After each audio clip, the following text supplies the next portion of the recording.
If you've heard us before, you know we are full spoiler, so if you haven't read Fire and Blood, A Song of Ice and Fire... Yeah, now who's got to get their fucking groove back, bitch?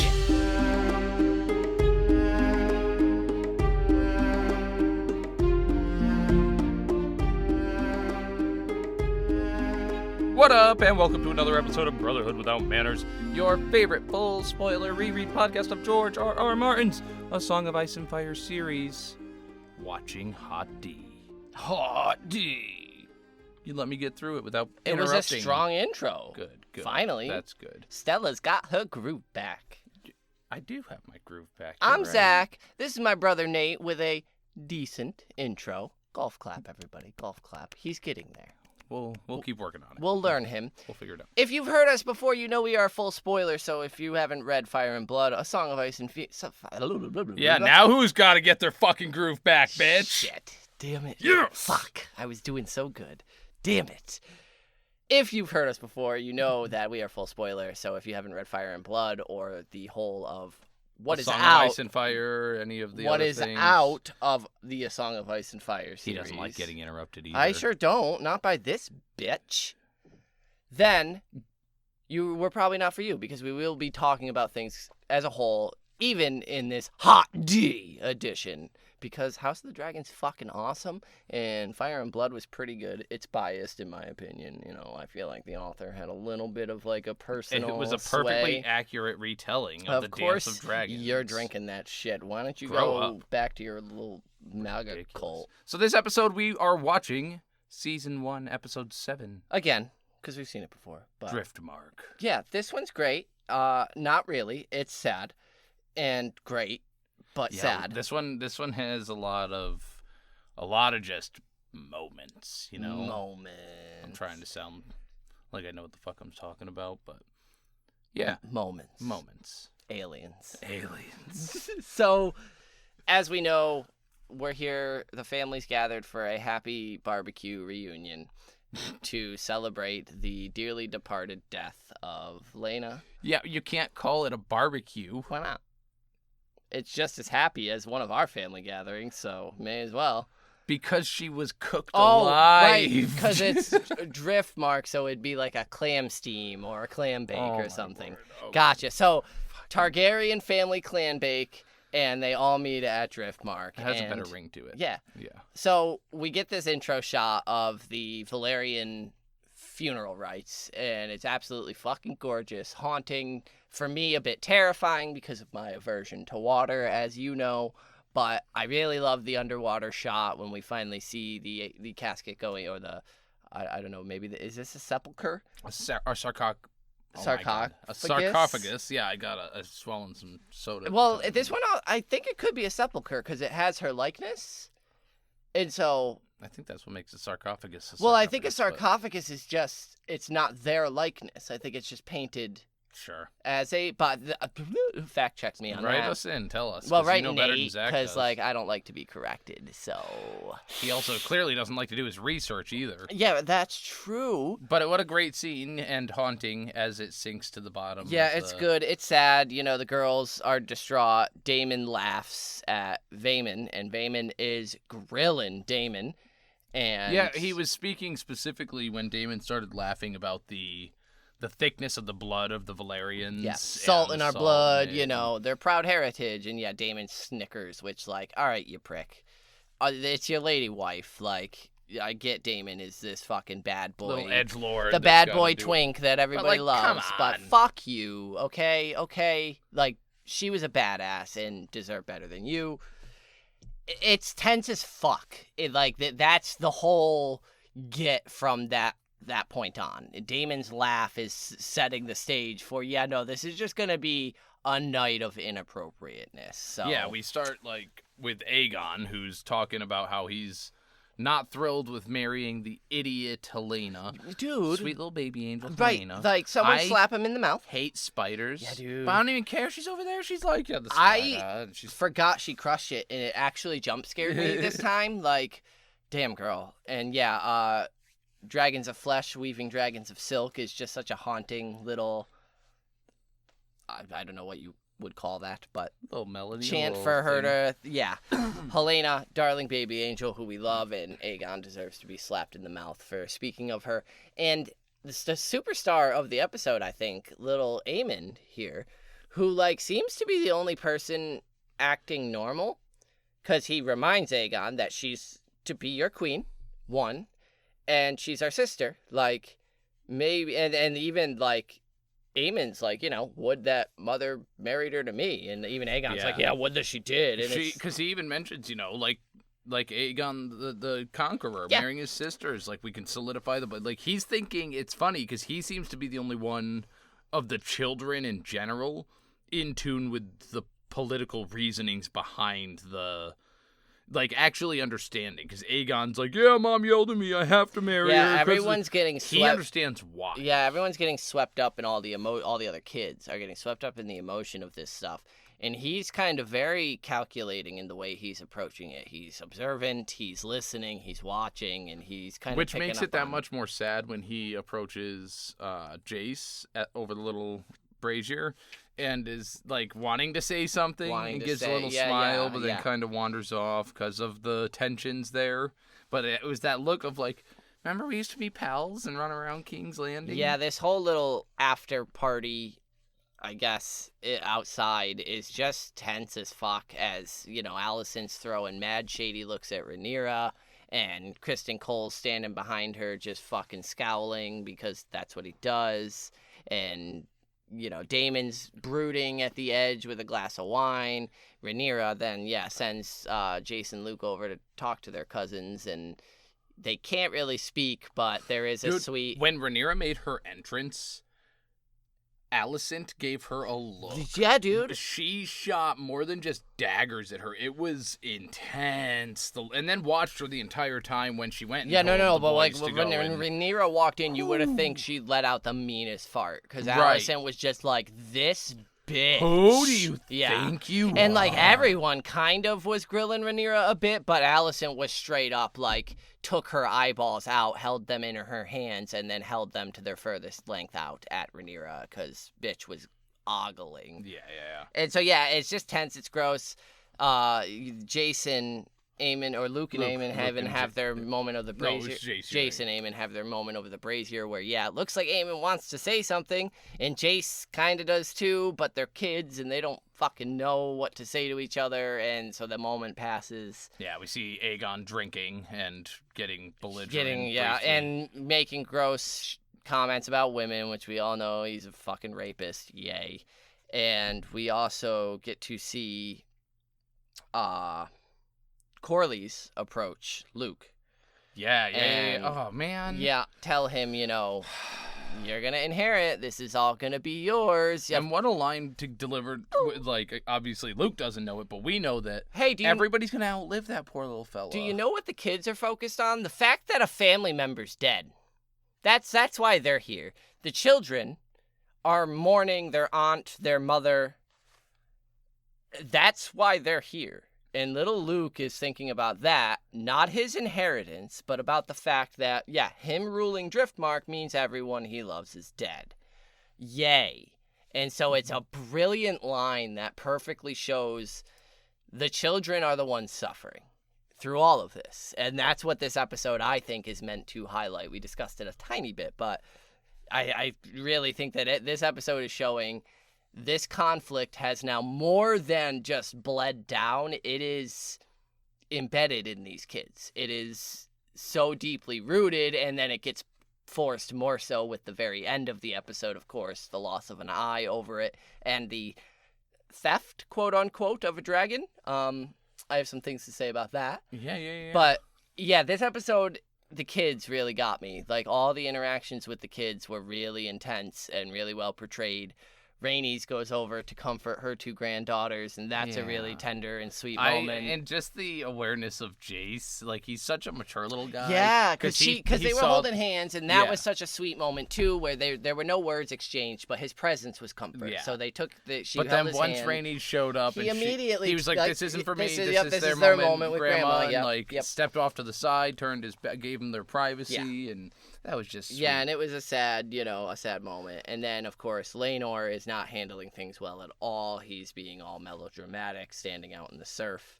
Corlys is getting upset about this and demands Carl to go get him, but kind of makes a scene about like Corlys dumbass, and even Vaemond has to like be like, my lord, like maybe shut the fuck up a little bit, because everybody noticed you just sent your son's boyfriend to go get him.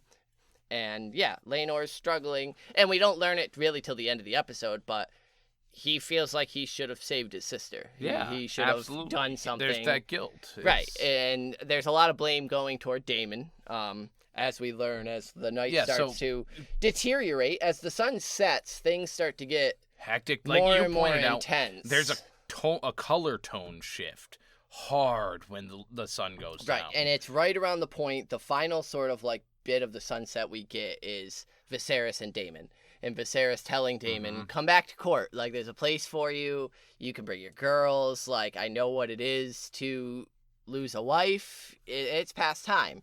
And Daemon, of course, doesn't want or need anything from... Pentos is my home. Right. I don't need anything from you. And no, it storms off. And then the night starts to wind down. People are going to bed. Rhaenyra sends Jason Luke to bed. Viserys himself excuses himself and... to Alicent. And then there's the little, the Knights Guard, which the Lord Commander it's not Hightower. That's Otto. Yes. And the Lord Commander says that he was going to take the shift, but Viserys is like, no. And so he commands. Yeah, but he asks, should I guard the princess? The princess. Yeah. And Viserys is like, nah. And walks by. And so. Or not the princess, the queen, right? The queen, yeah. Yes. Alicent, to check. Your phone is really tinky loud when you're trying to do a search. So he commands that Kristen Cole take the night watch and guard the queen. Gross. Yeah, it's not good. And so we then get the cut to one of the first conversations after the little reception there, which is between Corlys and Rhaenys. Harold Westerling. Westerling, right? Yeah. Duh. Yep. And Rhaenys is she's telling Corlys, listen, I stopped wanting the crown a decade ago. You're the only one who's shooting for that still. Corlys starts going off about they passed you by and it was dumb. And she taking off her rings because, girl's got to have her flair. She's setting them down meticulously, and she says, so tonight of all nights, you're going to bring this shit up? All right, so let's air that fucking dirty laundry real quick. I gave up my dreams of a crown fucking decades ago. You are the prideful-ass man who wants his children to be king, his name to be king, and that's it. This ain't about me. It never has been about me being passed over like you like to make it. And then drops the bomb of Rhaenyra's children not being Laenor. Not that it's... No, but saying it out loud, it's a big deal. Even They're not Laenor's children. No. They don't have your blood. And he comes back with the... History remembers names, not blood. So they don't. He knows that he's okay to play this game. It doesn't matter. This is the game we play because our name will go down in history, even if they are bastards. That's the understanding Laenor and Rhaenyra had. That's the understanding that Corlys gets. Is that, and in Corlys' very flawed way, I think that's the only acceptance he will ever get or he will ever be able to give to Laenor of Laenor being gay. Because Rhaenys said that Corlys needs to name Baela as the heir to Driftmark in favor of to pass over Laenor and Lucerys in favor of Laena's daughter Baela with Daemon. They're the pureblood ones. And that's the pureblood Velaryons. And he doesn't like that. Well, he even he kind of makes it almost sympathetic toward the strong boys, where he's like, would you have me cast a darker shadow over those boys than already is? And she's like, bitch, Like, You know that's not where I'm going right, with this shit. like, what the fuck are we even doing here? But yeah, he pulls away from her. I love the shot of them in front, like, power couple of the fucking century if Corlys could get his shit together. Sitting in front of the fire. Yeah, with the chairs, and him pulling facing each away, other. walking away on the note of history remembers names. And so it's that. He's going to play the dance. He's going to continue this farce. And she is worried about their children. They've already lost Laena. Now, Laenor will be in trouble, or at least in threat, with this farce that Rhaenyra and him are playing with the children.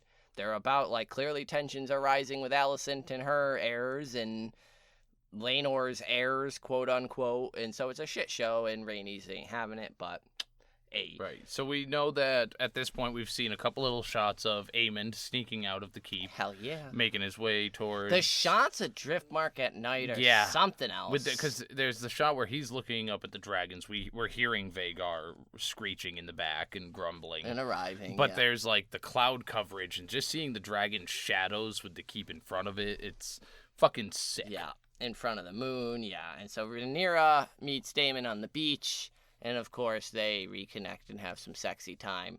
She feels abandoned by him for some weird reason that I don't quite understand. But I don't think it's, like, I don't chalk that to bad writing or anything. I think it's just part of Rhaenyra's motivation that I just don't connect with as a character. I don't get her connection with Daemon. The attraction to Daemon. Anything. Any familial bond she feels toward him is bizarre to me. I think that it's better portrayed in the books where they did spend a lot of time with her. Watching it just seems creepy when he's flirting with her when she's the younger actress earlier on. And then to think that it's, oh, no, that's okay. She was all cool with it, even though she was 12. But I do like that this kind of paints, to me at least, Rhaenyra in a negative light.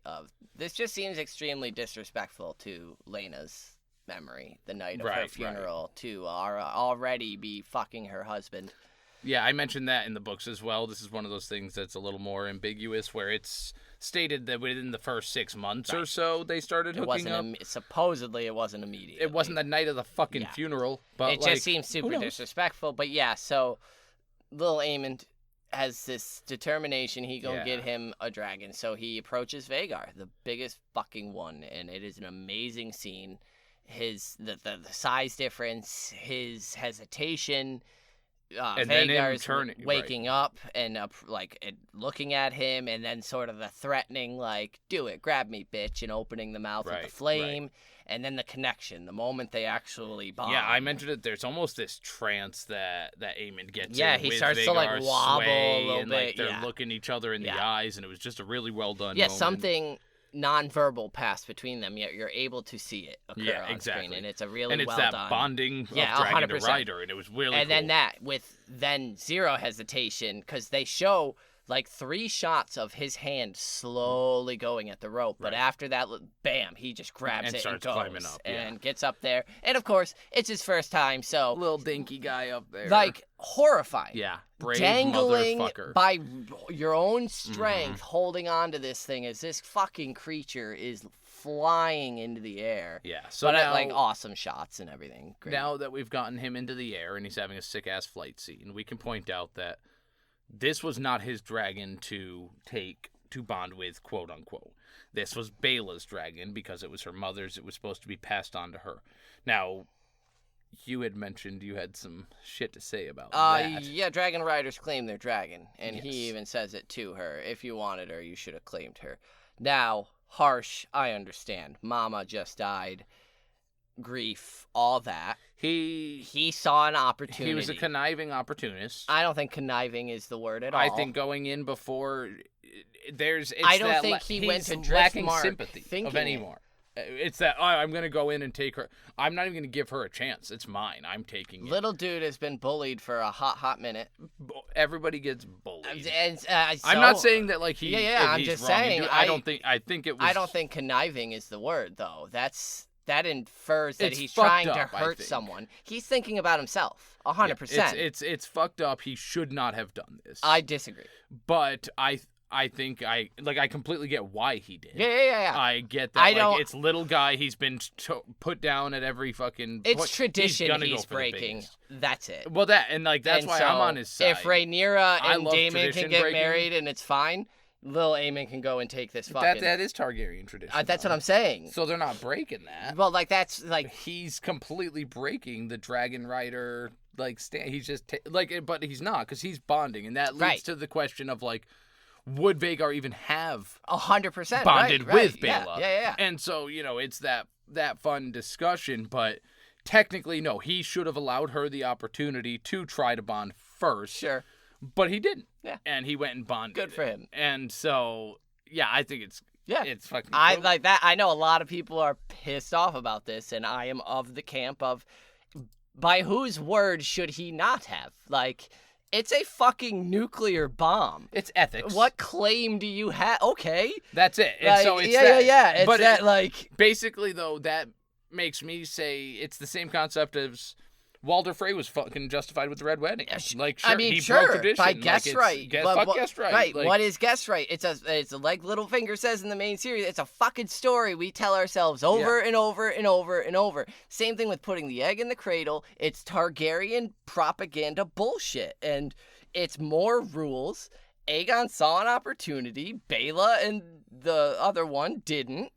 And he fucking took it. And so, like, he shouldn't? By whose fucking merit? These shitty-ass adults in his life that have told him and taught him to behave like this, that having a dragon is what makes you important, that power, that you shouldn't trust these shitty little strong boys that are close with these little cousins that you saw holding hands. But how about the fact that poor sweet Baela, who's just an innocent girl herself, is being affected by it? She was all, mom's gone, but at least I have her dragon to remember her by. And he's like, fuck you, Baela. Stupid bitch, politics, fuck your traditions. You're screwing her over. I like the girl, for sure. I have no issue with Baela. That's the fucking world we live in, sweetheart. And I'm sorry, not once did she mention, ooh, I'm super excited that I have Vhagar at least as a memento. No, she was busy grieving her mother's death. Right, and so Vhagar wasn't a thought to her.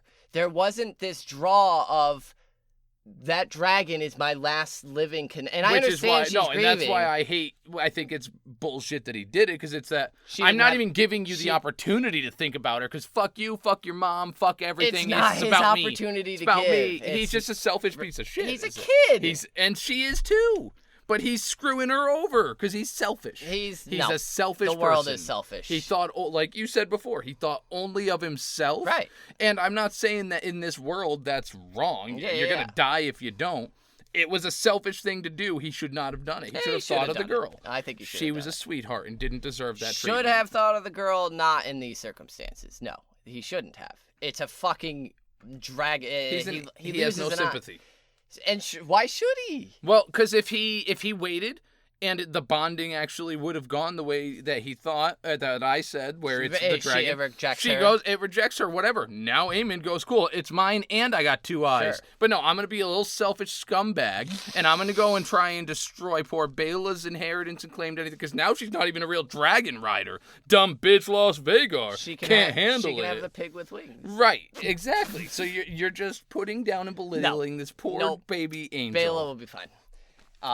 So Aemond has a new dragon. Yeah, so Baela and her sister wake up. They see that somebody's stealing the dragon, and they go and wake up Jace, Dad, someone's stealing the car. Cool.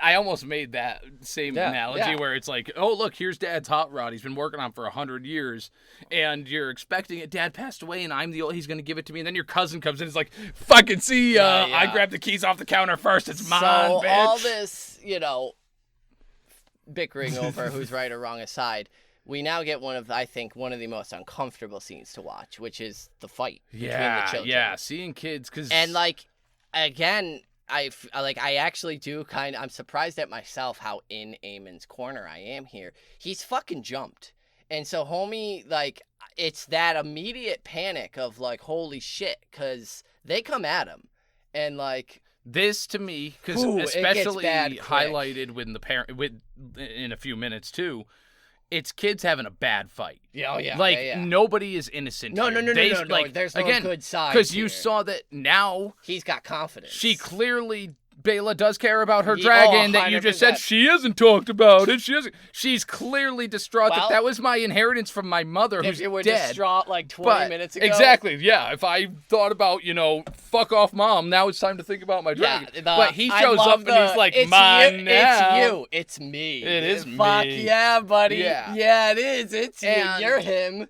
They start talking back and forth. I think that he grabs Bela, which causes her to punch him first. You might be right. And so I think that I think it's her coming at him, yeah, and that he causes stops him. Exactly. him, and then there's she a hi-ya. technically throws the first punch, Yes, I do she believe. does. But then once they start scuffling, he grabs the rock to bash in Jace and then Luke's head. It's 4 against 1. Absolutely. I'm not saying It's like 4 on 1. So when and Jace he- sees that, he goes after just- him too and pulls the oh, knife out. God It's like, Christ. he's pulling out a weapon. Yeah, it just we were keeps just brawling snowballing, because yeah. they absolutely had him pinned to the ground and were fucking Yeah, wailing yeah, on yeah. him. Like poor kid panicked. It's snowballing quick, as it does. Of course it does. And so yeah. So they get the knife out, Luke and grabs then the knife. then he gets that knocked down Yep. from him, and then Luke gets thrown down. Little baby. Aemond grabs the rock a second time to bash in Luke hard. Like, he's going to fucking knock him unconscious, because what else can he do at this point? Least knock him unconscious. And so Jace sees that and throws the dirt in his eye. Luke now, and this is again, everything is just snowballing out of control. This is the little brother losing I'm his freaking shit. out. Yeah. I've been pummeled You this hurt whole my time. brother, you just broke hurt- my nose. Right, like I'm he got in the pain. he Yeah, got he the got worst a beating him so and far. the other girl, she took a solid Yeah, punch. because Aemond, as much as he's got the 4 versus 1, didn't take No, he much was- damage. He got a few little yeah, cuts yeah, and yeah. He scrapes. got some scrapes and The stuff. worst of but- it here was Luke's broken nose, And and the even the eye. Maester will come. That hadn't happened Yes, yet. yeah, And right. so The yeah, worst kids of it is freaked the out, broken nose, and yes. so he came at it with the knife and just did a cut up, and he didn't sit there and start stabbing. No, so like it it wasn't a vindictive. It was they were all reactionary, fighting and yes. fearing. And of course, that's when the adults arrive. 'Cause, Right. And so yes, they should all be put in timeout and grounded. But as I will be going into very emotionally stated words in a few minutes, that's about where it needed to end. The kids got into a fight, misbehaved, the end. But also, that's what spurred the fight, was because Aemond called them bastards. That's what fucking led to the real fucking big shit there. So, yeah. parents are called. Everyone's having a family meeting in the fucking Great Hall. Let's go. A Maester is sewing Aemon's eye at this point. Alicent is distraught and asks if it will heal. And he says, of course, the flesh will mend, but the eye is lost. And I demand retribution. I mean, sure. I Viserys want an is pissed. eye. He from wants to that. know what the fuck happened. And at this point, parents start arriving. And so it's a little bit, and I liked it, it's a little bit reminiscent of The King's Road when King's they're Road. when the parents chasing Sansa, Arya, 'cause the Sansa's butcher's the- boy, all that being But brought this is before good. the king. I even like this. I don't want to say better, but I just think it was done better because there's. When he's asking that, the kids are all yelling out there. Oh, yeah. Then parents are arriving while some of the parents are arguing about what the kids Yeah, are saying. I and so fucking there's, love like, Corley's arrival because he's like, "What is the meaning of this in my fucking hall?" And like, then he's like, sees what's Which going is and funny, he's like, real "Oh quick. shit." He's gonna say the same thing Oh, in another yeah. 20 minutes. Yeah, but and so everybody's shouting and yelling, and little Patty Viserys is quiet. Please stop. Listen to me. Rhaenyra arrives from her little night beach jaunt as well, rushes to her children. That's where Luke tells her, Jace, older one, fuck. Jace is the old Jace tells her, he called us bastards. And that's when she says the question of their birth was put loudly to question, which pisses Viserys off, and he demands to know where Aemond heard this nonsense. And Aemond... It's one of my favorite parts of this whole. He looks at mom, like he is eyeing the fuck out of Alicent to the point where even Viserys stands up turns and and looks looks at her like, "Bitch, I swear to God." If he said, And then he says, Aegon. big brother, asshole. "Me? What?" And And- Aegon's like, me, yeah. Well, look at them. Everybody knows it. Because, yeah, he gives him the same, tell me who the fuck did it, tell me true. And We did skip over. Sorry, I do want to jump back to drunk Aegon.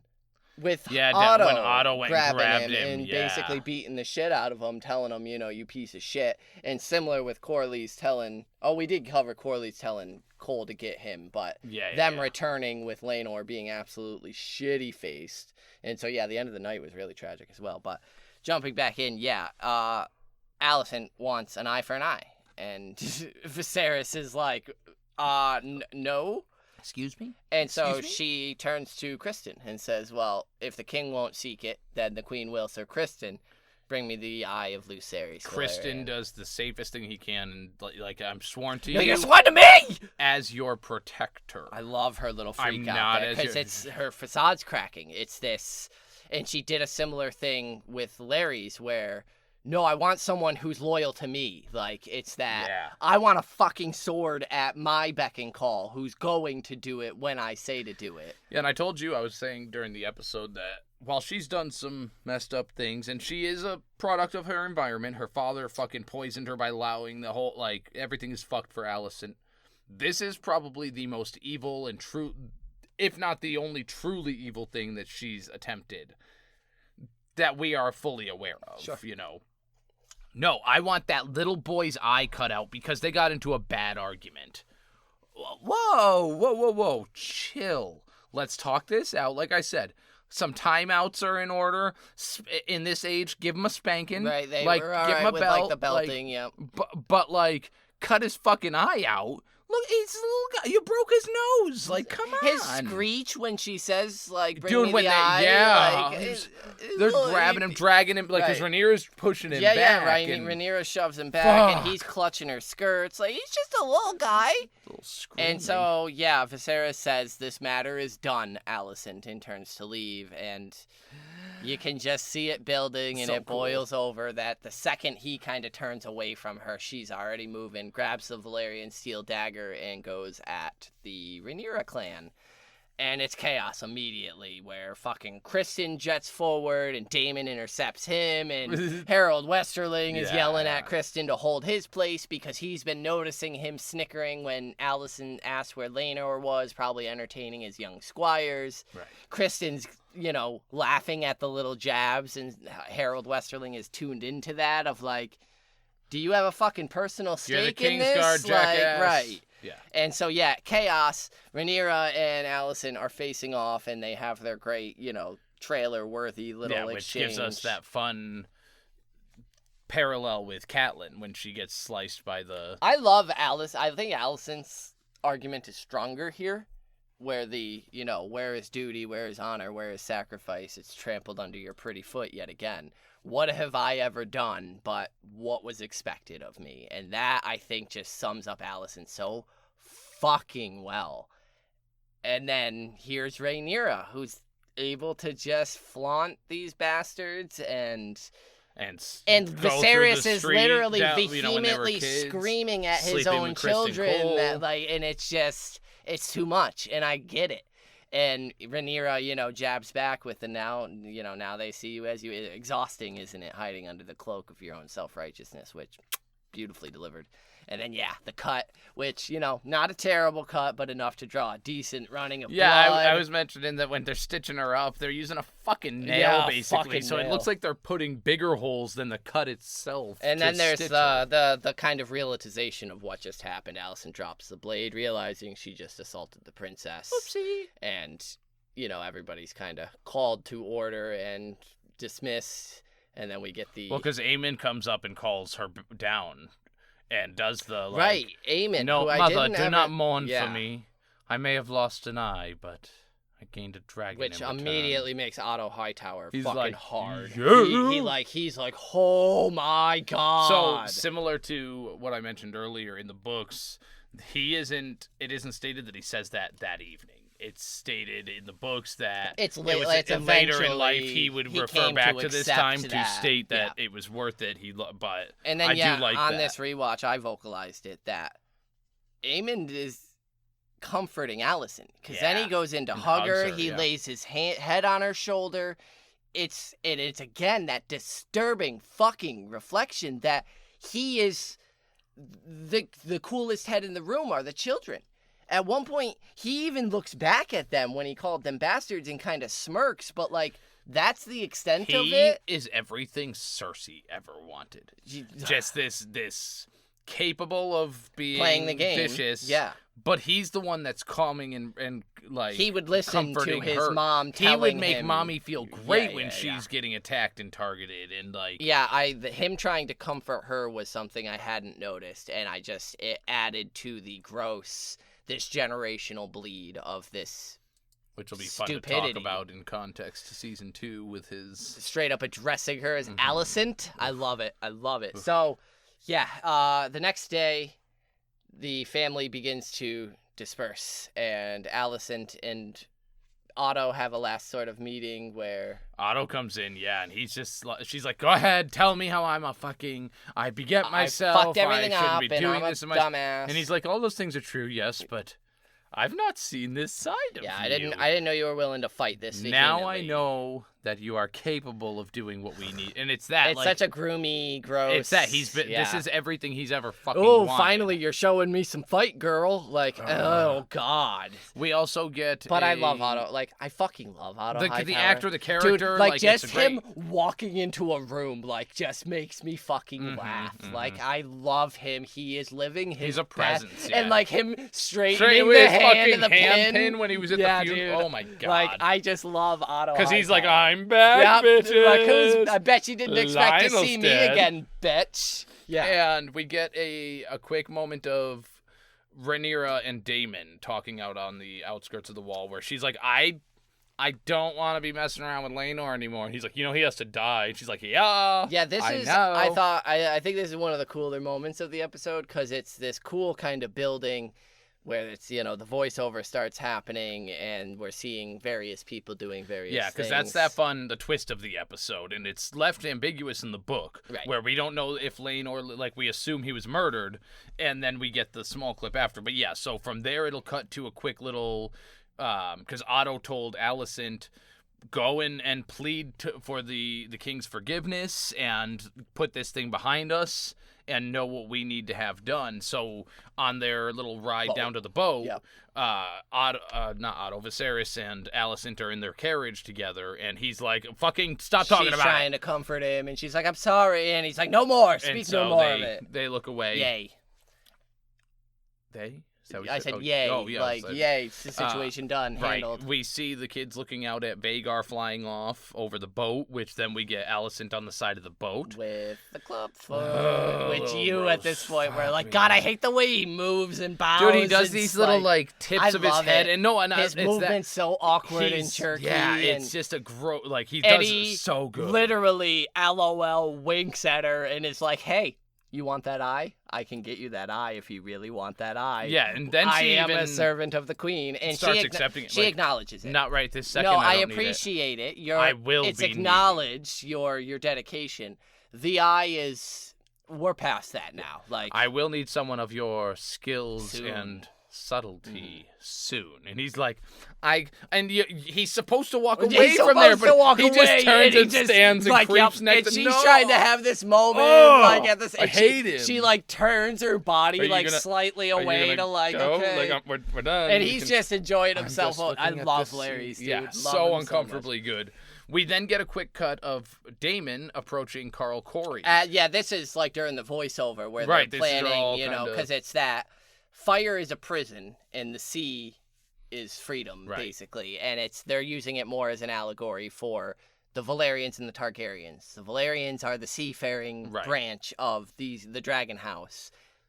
Rhaenyra and Daemon claim to be fire. Gross. And so they're basically in code saying, we need to set Laenor free. Like, this isn't the place for him. And a lot of it, Rhaenyra puts it on as if it's to make a stronger claim against Alicent. It's no, they've been wanting to do this forever. This is finally a way to do it. Laenor is weakening her position. Right, and that isn't incorrect. And he even says it to her because he, at one point, comes to her as she's being sewn up. We touched on it briefly where the maester was shoving the nail through Rhaenyra's arm. Laenor shows up, and he's like, what did I miss? And, like, she's just like, bitch.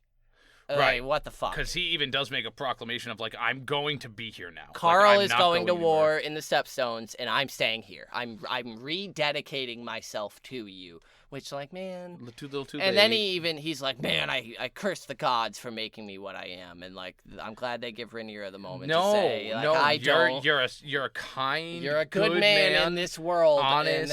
And that's rare.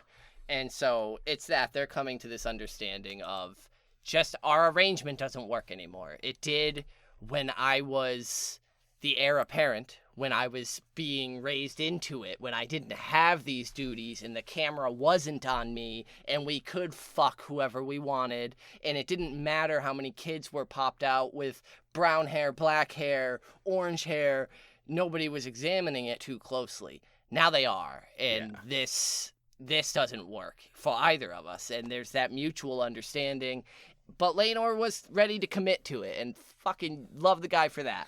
Yeah, so we see, and again, it's all put up as ambiguous. A ruse. Like, Daemon is hiring Carl to go kill Laenor. Kill him. Make sure there's witnesses. Right, we then see Daemon kill a random dude in the stairwell. Guy. And then... Rip random guy. Yeah, a servant boy brings Laenor in to see Carl in the King's Hall. Just chilling. And they start fighting. What are you doing in my father's hall? Send the servant boy away, and that gives them the opportunity to bring in the dead body that Daemon had killed and melt the face down. They did my girl Rhaenys so dirty because she is distraught. Yeah. Because Daemon and Rhaenyra even met, like, we'll be taking her last child from her. And, like, it shows. Oh, boy, does it show, because she is fucking distraught at Laenor being pulled, fake Laenor being pulled out of the fire. And Corlys loses his shit on his guards. Which is where he says the in same thing. hall, In my halls! How could you let this fucking happen? And, like, dude, it's not cool. It's like, glad Laenor gets to go be him with Carl. Like, that's the only silver lining, because this hurts. Like, this is fucking brutal. And it's also, they can get married, and they have a disgusting Valyrian old dragon lord ceremony where they're doing the blood. Right. Ugh. Yeah, that, like, getting the cutting their lips and then, like, making out with the blood on the like, forehead and blood. All right, vampires. Let's stop with that. And then we get the cut with Laenor and Carl. And, like, the shots are all beautiful. And the kids. Yeah, because it goes to the girls, and Bela just has this look They're of, just like... standing there with a maester. What is going on? Yeah. Why is that, like, this is what we're doing right now? And, like, we don't actually know when in time, whether this is weeks, couple months, days. I assume... But it's very, like, toned down. It's just them, the officiate for the ceremony, the maester standing with the children. And, like, their robes are really cool. I really do like the kind it was like this brown faded it was like into red. Pale white that goes into that orangish flame red. Yeah, very, very cool scene, but just tragic in the kids watching it and just seeing the immediate, let's move on. Yeah. Fuck off. Because that, like, we don't even get Luke and Jace's reaction to Laenor leaving. Like, or dying. Do they know? Do they not? You know? And so then, yes, we get the reveal that Carl jumps on a boat or a little dinghy and is heading toward a boat that's waiting, and bald Laenor makes his dramatic reveal. So that they can move away forever. And they live happily ever after forever, because Daemon told them that there are places across the sea where man's name the name doesn't matter, matter. it's the amount of money. Right. And then he hands him a sack of gold. Right, and like Laenor's not grabbing up a sack or two of the fucking Driftmark gold. Rhaenyra, as well. I would like to believe in setting them up for life. Yeah, that ship out there was... Go live. Yeah. I will literally pay. I'm a fucking Targaryen princess. I will pay for you to get a manse, servants, forever. And everything you would ever need for life. Right. Yeah. Go live and do your thing with Carl and be cute and have a great life, at the expense of Rhaenys' broken heart and mine. Because, dude, it was so reminiscent of Catelyn. It's that fucking motherly heartbreak that's just devastating. And then the manly Corlys, I'm going to hit or hurt someone. Like, it was good. This episode was great. Sad, but great. Yeah. So and, that brings us to the end of season 1, episode 7. For doing what he did. Oh my God. He wasn't. He was mean and selfish, though. Selfish. Mean and selfish. I don't think it was mean to poor Bela. We're not bringing that back up. So clearly Zach's wrong on that opinion. So next episode, we will be watching episode 8, The Lord of the Tides. Please write us in. and let us know whether... And I'll make that the poll. Yeah, for, was Aegon for right to our take Spotify poll. claim Vhagar? Yeah. Was he in the right? We're split here. Because by whose fucking claims is he wrong? And that's what I would like to know. Tell me. Is it sympathy for this little girl the only reason? Because that's not enough. That makes him mean. No. That's what I've said. He He's didn't mean do and it with selfish. that intent to fuck her, though. But he thought only of himself. His which station, did fuck her. which is so that the makes him only mean. important thing in this Selfish world and mean. is his station. Hey, let us know what you think. And next, we're jumping on to The Lord of the Tides, episode 8. Yeah, so that's where we're going to see Viserys' health is making a serious decline. And he's really trying to get Rhaenyra and Alicent to set aside their differences. But another great episode. And if you want to, if the answer on the Spotify for our question's not enough, you can also email us at withoutmannersbrotherhood@gmail.com. Tell Nate why he's wrong. Tell me why I'm wrong. Let's do it. Or me, because I know I'm you're the... shit right, on. people love You're gonna get Bela. shit on. Bela sucks. I'm kidding. I love her. But Wow. he wasn't wrong. I stand by it. So send me all the hate mail you want. So we also know that season 2's airing. Yeah. So we are consuming. We will be putting together that stuff as well soon. Yeah, you can probably, I would say, expect that to kind of drop with episode 7 of this season. No, this is 2-1? episode 7. So probably episode 8. Episode 8, the next right. one. Yeah. When we'll probably doing episode 8 of season 1 and episode 1 of season 2 together. Roughly same time. And they'll probably dropped around the same time, but don't quite hold us to that thing. We're busting them out as quick as we can, as well as wink, wink. Maybe there's some book recording going on as well. But anyway, Valar to Harris! Peace.